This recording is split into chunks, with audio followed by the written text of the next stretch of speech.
Have you heard of the giant wolves in Game of Thrones? Massive beasts, as big as bears, hunting in packs, with a bite strong enough to crush elephant bones. You think it's fantasy? It's not. Over 10,000 years ago, they were real, roaming the frozen forests of North America. They were dire wolves, also known as the fearsome wolves. A top predator, almost a living legend.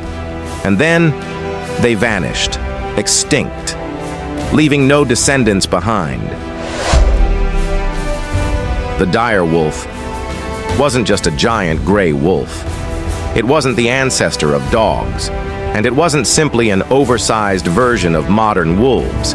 It was something else. Older, more mysterious, and entirely separate on the canine family tree.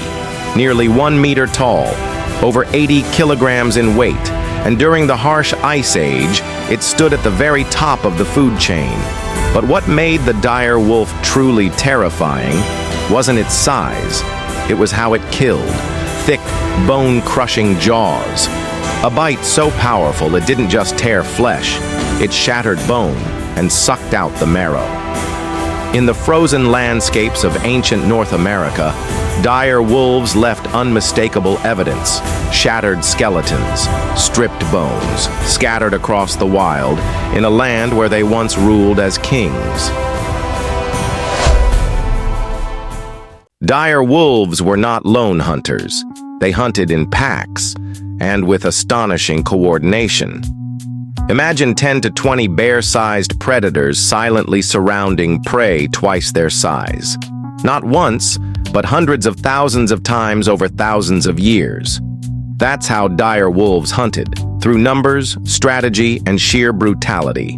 Back then, Ice Age North America was a frozen prairie teeming with giants, prehistoric wild horses, ancient camels, Ice Age bison, and even young mammoths.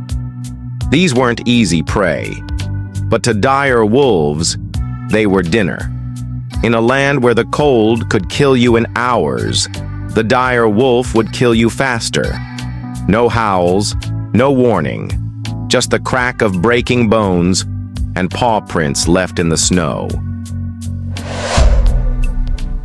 For years, scientists believed the dire wolf was just an ancient relative of the gray wolf, maybe even a direct ancestor of today's dogs, but modern science has shattered that idea.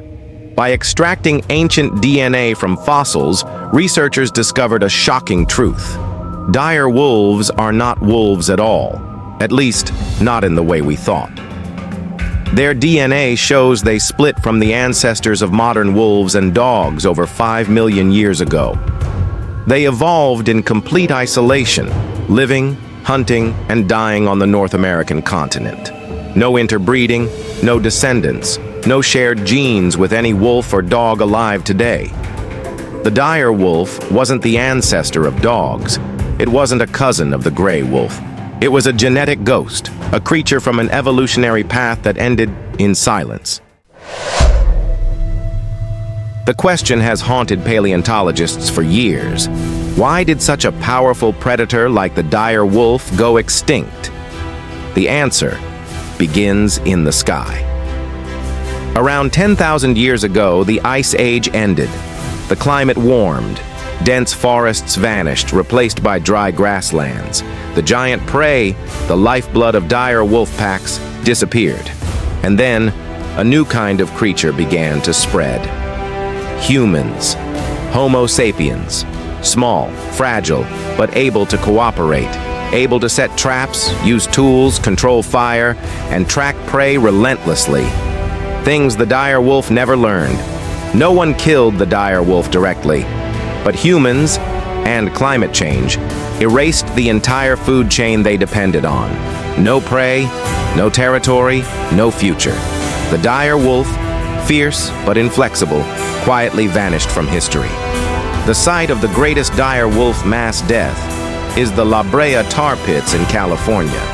A pit of black tar, as dark as night, one that swallowed thousands of prehistoric creatures. Inside it, over 4,000 dire wolf skeletons have been discovered, more than any other predator. Why? because dire wolves weren't afraid. When they saw prey trapped in the tar, they rushed in to attack. And then, they too became trapped. Their boldness made them legends. And it's also why, even today, we can look into their bones and glimpse an entire lost era. An era when icy winds howled across the ancient plains. And the final howl belonged to the most feared predator of prehistoric North America.